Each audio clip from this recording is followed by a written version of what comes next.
क्या संदेश है यहाँ पर और क्या इन्वेस्टर्स के लिए एक मैसेज है? अनुज जी, आपने सही कहा कि सोमवार को जब एग्ज़िट पोल के नतीजे आए थे तो सब एकदम यूफोरिक हो गया था मार्केट।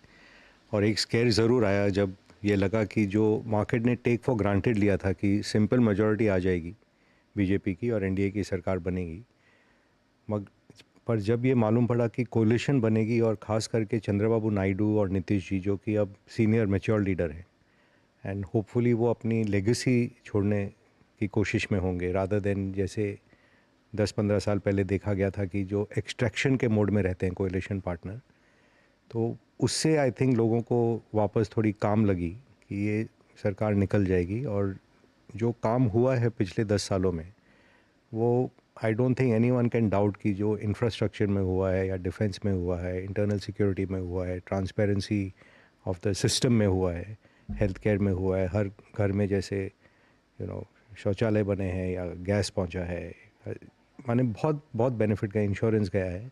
तो ये काम चलते रहे और जारी रहे तो उससे आई थिंक वापस एक बार एक सेंस ऑफ काम आ गया है मार्केट में। But having said that it is a coalition, opposition is stronger, तो इट्स नॉट कि all things can get passed easily in parliament.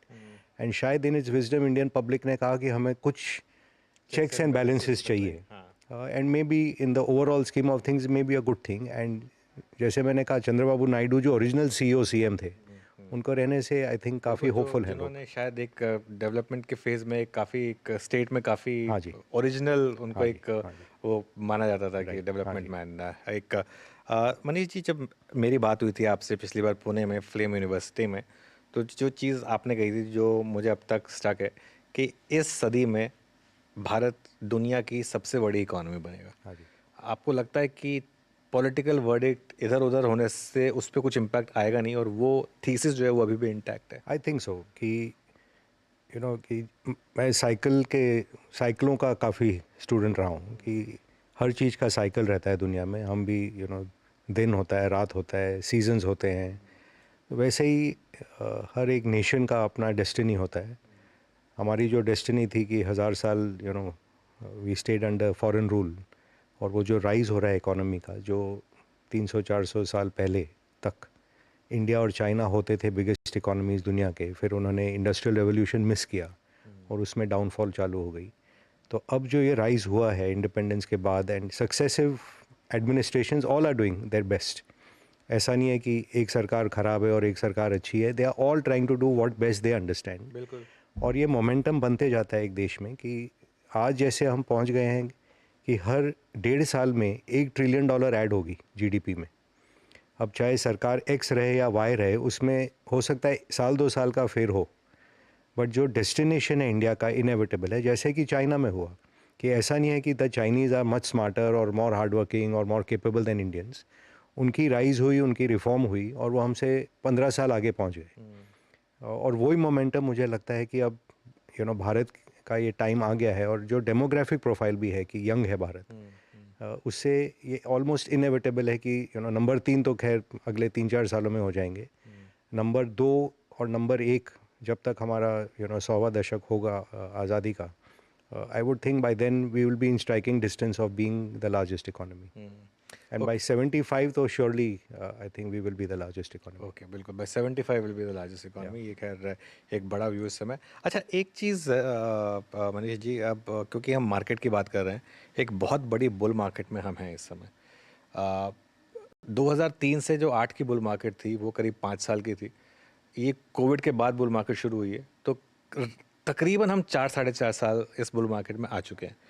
क्या ये एक एजिंग बुल मार्केट है या क्या इसको दूसरे तरीके से देखना होगा कि नहीं, अभी ये हम समवेयर इन द मिडिल है?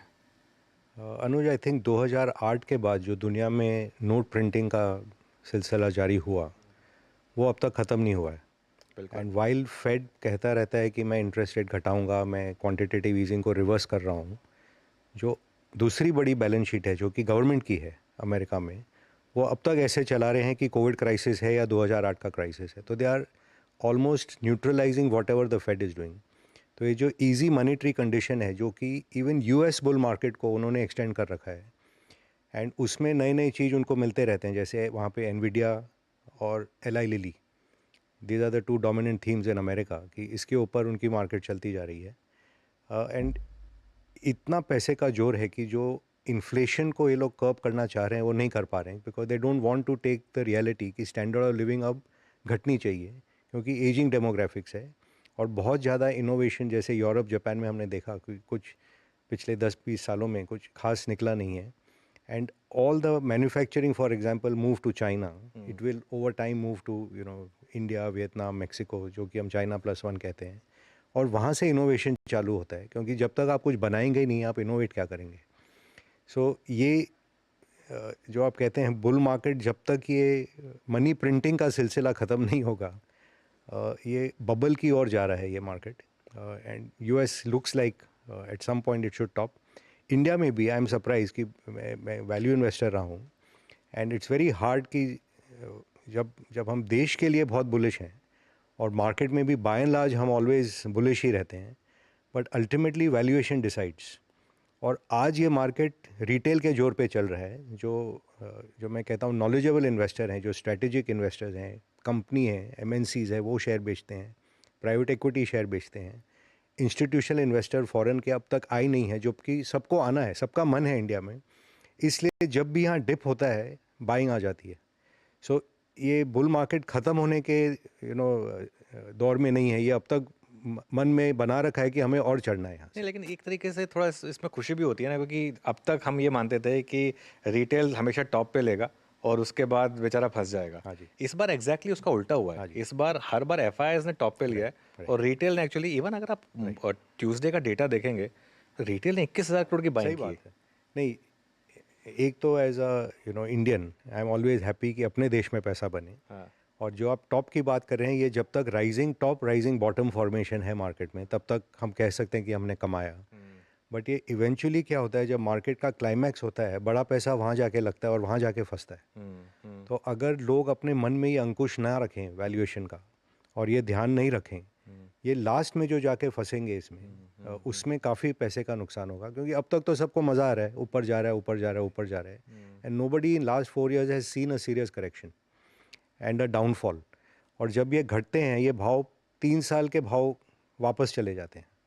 सो I while of course I remain bullish, but I would like to say थोड़ा कॉशियस मूड रहना चाहिए, क्योंकि अब जो आप बेच के नया चीज़ ले रहे हैं, आपकी एंट्री प्राइस ऊंची ऊंची ऊंची होते नहीं, जा वो रही मैं है। समझ गया। बहुत इंटरेस्टिंग चीज़ कही आपने। तो क्या आपको एक रिस्क लग रहा है इंडिया में बबल का, क्योंकि इंडेक्स लेवल पर तो वैल्यूएशन बबल इंडेक्स में के नहीं करीब है भी नहीं, इंडेक्स अपने जब आई थिंक जनवरी में भी बात किया था, मैंने हाँ, कहा था इंडेक्स में कोई खास मूवमेंट लेकिन मुझे नहीं मिड लगता कैप और है। स्मॉल कैप में आपको मिड लग कैप रहा स्मॉल कैप में है, और वो बबल जब तक लार्ज कैप में नहीं होता है तब तक नहीं लगता है कि मार्केट का क्लाइमैक्स होगा। है? हाँ, और वो लार्ज कैप में जो कि अपने मेन स्टॉक्स हैं, रिलायंस है या बैंकिंग के स्टॉक हैं, आईटी के स्टॉक्स हैं, हाँ, जब तक वहाँ जाके ब्लास्ट नहीं होता है, हाँ, या वो लोग जाके 10-12 बिलियन हाँ, बाहर से ना उठा के अंदर ले आए, हाँ, हाँ, तब तक ये क्लाइमैक्स टॉप हाँ, विजिबल नहीं होगा। हाँ, बट ये I think it is inevitable कि होगा, क्योंकि अब तक फॉरेन मनी आई नहीं है। हाँ, एंड फॉरेनर्स बिलीव मी, यहाँ पे इतना भयंकर पैसा आने के मूड में है, but all are waiting for entry price कि जैसे सपोज इलेक्शन रिजल्ट थोड़ा एडवर्स हो जाता, I think in a matter of weeks people would have adjusted to जो भी नई रियलिटी होती और उसमें वो वापस आ जाते। बिल्कुल, आजकल वो टाइमिंग क्यों नहीं मिलता है? एक तो रिटेल का जोर, दूसरा आजकल most buying takes place algorithmically हाँ, बाय कंप्यूटर्स। हाँ, हाँ, तो जो हम लोग साइजिंग करते थे कि पहले हाँ, थोड़ा लेते हैं और फिर उसको साइजिंग कर करके पोजीशन बढ़ाते हैं, हाँ, वो कंप्यूटर्स आजकल literally within minutes they finish it. हाँ, हाँ, तो the speed of response on the way up हाँ, and on the way down, हाँ, I don't think will be available this time. बिल्कुल। तो बबल में कितना टाइम है इंडिया में आपके हिसाब से? See bubble, no one can see in hindsight, और ओनली इट्स असली विजिबल। असली पैसा तो जब बबल बन रहा होता तभी बनता है। नहीं नहीं, it's incredible money and I relate back, जैसे 2000 में जब बबल बना था, हाँ, आई थिंक बाय 99 सबको समझ में आ गया था कि ये Y2K का बबल बन रहा है। हाँ, और फिर भी 2001 के जाके मार्च में शायद फुटा था ये। हाँ, और maximum money was made in the last 6 months. Same way 2008 का जो बबल था, I remember I was also on the show and we had seen कि Bharti, Larsen and Toubro already top out हो चुके थे। हाँ, हाँ, और वो उस टाइम रिलायंस पावर की इशू आई थी, उसके बाद भी बेयर स्टर्न्स का बस्ट होने के बाद, तो उस टाइम तो समय मिलता था कि समझ में आता है और ये बबल फुटने वाला है और ये बबल बन रहा है. All I'm submitting now is this time I feel because of the rise of computers and ETF, which is price agnostic. लेने के टाइम भी वो एक डायरेक्शन जाते हैं और बेचने के टाइम भी वो एक डायरेक्शन जाते हैं. So that is the real fear. Having said that, I do think India में जो कंडीशन बन रहे हैं, we will be the bubble market. Okay. क्योंकि जैसे जापान में हुआ, पिछले डेकेड में चाइना में हुआ, वो कंडीशंस राइप हैं इंडिया में वो होने के लिए. And you are seeing it is sectoral कि आज जैसे कंज्यूमर स्टॉक्स हैं इंडिया में, the dominant theme is India consumer in the next 5 years will double. कि जो आज टाटा के चेयरमैन ने भी कहा कि जो मिडिल क्लास है वो डबल हो जाएगी by 2030. But stock market doesn't wait for profit to come, it discounts it in advance. So जो भी अपने होम कंजम्पशन के कंपनीज हैं, रेस्टोरेंट्स हैं, रिटेल के शेयर्स हैं, एफएमसीजी के शेयर हैं, कंज्यूमर ड्यूरेबल्स के शेयर हैं, it is a dominant theme and the momentum of earning is there, but the multiples are fantastic. माने 10 मिलियन प्रॉफिट कमाते हो और 10,000 करोड़ की वैल्यूएशन होती है. मेरा अगला सवाल इसी पर था कि क्या इंडिया में अब वैल्यू इन्वेस्टिंग डेड हो चुकी है और पूरा मोमेंटम इन्वेस्टिंग कभी नहीं होता है. अब इस दौर में मोमेंटम है, तो मार्केट का साइकिल में हरदम ऐसे ही होता है कि शुरू में रिप्लेसमेंट वैल्यू, बुक वैल्यू, ये सब पे ध्यान देते हैं, एकदम डीप वैल्यू. फिर वो आता है कि ग्रोथ एंड रीजनेबल प्राइस. फिर आते हम लोग स्टार्ट थिंकिंग कि अब इसमें आगे में क्या हो सकता है, लेट्स थिंक ऑप्शन वैल्यू. और लास्ट फेज में मोमेंटम होता है. तो अलग अलग सेक्टर में ये चल रहा है. जैसे another favourite sector is semiconductor, EMS. And for sure 40-50% growth इनमें अगले 3-4 साल में. I don't think there is any problem. But multiple भी 70-80 के मल्टीपल हैं. तो 3 साल में अगर 50% भी ग्रो हुए, फिर भी they will and up at 30 multiple 3 years from now. And हमने ये आईटी में भी देखा ना कि एक बार इन्फोसिस के भी 100 के मल्टीपल होते थे. आज 20 के मल्टीपल पे किसको नहीं लेना है. कंपनी तो वही है, बहुत बढ़िया कंपनी है, वेल रन कंपनी है. So eventually multiples converge to return on equity. कि आप अपने नेटवर्थ पे आप क्या कमा सकते हो.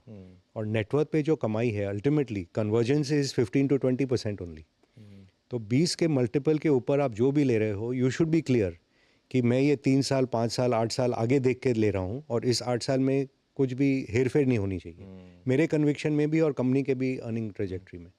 So it suits. ऐसे कुछ नहीं है कि आप ऊंचे मल्टीपल का शेयर लेके नहीं कमा सकते हो. Actually the best companies with high multiples, if they continue at that rate, maximum money वहाँ बनता है. जैसे टाइटन का बहुत फेमस एग्जांपल है. राकेश जी ने बहुत कमाया टाइटन में. It was not a cheap stock at any time. And as it continue delivering, you continue to make wealth over there. Okay, चलिए एक बहुत छोटा सा ब्रेक ले रहे हैं हम. इसके बाद इस कॉन्वर्सेशन कंटिन्यू करेंगे मनीष चौखानी के साथ.